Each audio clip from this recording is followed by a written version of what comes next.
Here are some stalks of dried dog bane. As you can see, the stalks are pretty long, and they came from the plant that I had mentioned. And I've taken off a couple of the side branches over here because they are basically useless for making cordage. But the long stalks of the dog bane plant can be extracted or can be processed, and then the fibers extracted. Now, there's different methods of extracting the fibers. Some people would basically just crack the woody section that is part of the plant and then start processing the fibers. But I like to scrape off the outer chaff. It gives a much more cleaner fiber. And the way the natives in California used to extract the chaff was basically using a shell.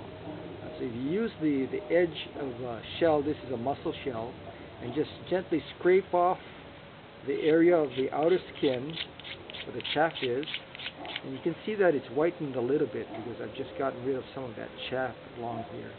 And just by scraping it, you can actually get rid of that chaff. You don't have to do a very clean job of scraping it, but just by braiding that chaff a little bit, it'll come off easier. So I'm going to basically scrape off this section here by rubbing the edge of the mussel shell against it, and you can see that it's already turned white. You don't want to press too hard. If you press too hard, what happens is the fibers will be compromised and you'll have these tiny little fuzzy fibers actually popping off on the surface. So you don't want to damage the fibers. And just by scraping this outer chaff here, you'll have much more cleaner fiber. And I've already scraped one ahead of time, so I can actually show you the process of extracting the fibers off of this dog bane stalk. So I'm going to put this down. You can also use a knife if you have a pocket knife. Knife edge is a lot sharper than the mussel shell edge, and I prefer the mussel shell because it doesn't cut into the fibers. But if you only have a knife, pull it at a 90-degree angle and just lightly scrape the outer chaff on the stalk of dog bane. And it basically abrades the chaff, and when you crack the stalk, some of that flakes will actually come off. So I have a piece over here that's already been scraped. And to extract the fibers, what you need to do is crack the woody section.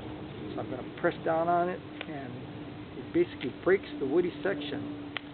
And what you want to do is extract the woody section from the fibers itself. So I'm going to crack the entire length. Now, this is what you need to do to extract the fibers. You open up the dog bane. It usually breaks into 4 pieces. So you open it up so that the inside part is facing you. So it's a white section. And the outer part of the dog bane should be facing away from you. So if I turn that over, that's the outer section. That's where I scraped it.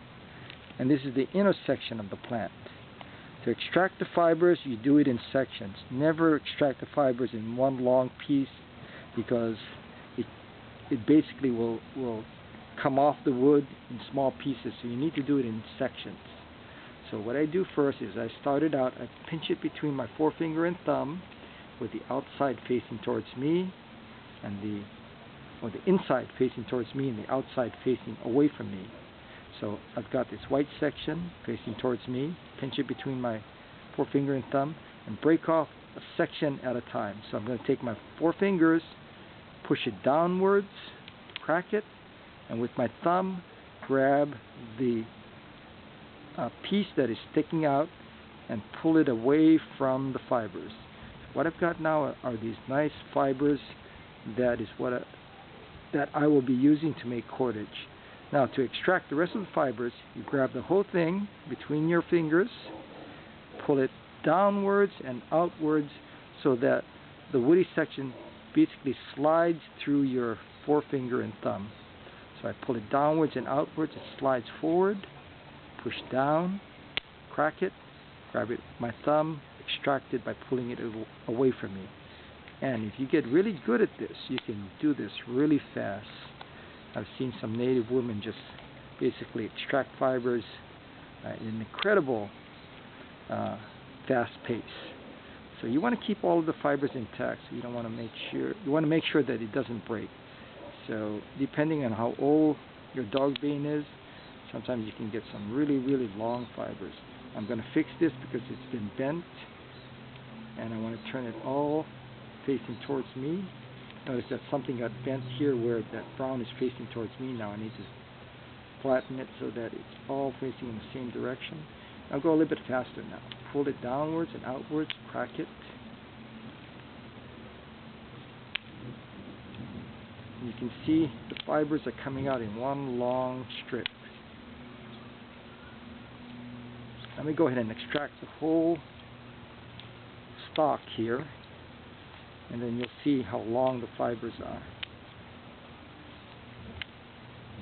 So I'm not pulling this completely out like this because you can actually compromise the fibers and break them off easily, but I'm doing this in sections.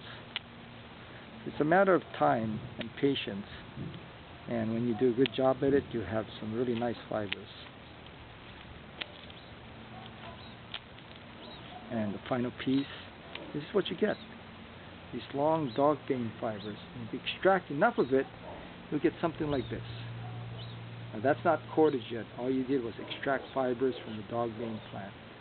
And this is not one complete stalk, but it's basically many stalks. With dog bane, sometimes you get some variation in color. Some of it will be light tan color. Some of it will be a slightly darker brown color. The color that I like, that I prefer, is more of that dark mahogany color. But for some reason, in my plants, I'm getting a little bit more of the tan brown color. And it might be what the plant absorbs from the ground, some of the minerals that probably is changing the color of the fibers. But I prefer the much more darker color. With my plants, I tend to get a variety of lighter colors. So this is what you're extracting from the plant. And you need to actually take that and then twist it into cordage. Now, how do you twist cordage? Well, for one thing, you want to wet the cordage first. And if you have some water, it's best to actually wet the cordage first, and then I'll show you how to actually make cordage efficiently by using a process called leg rolling. So let me get some water, and the faucet is over there, so I'm going to have to move towards the water and then wet this thing. So let me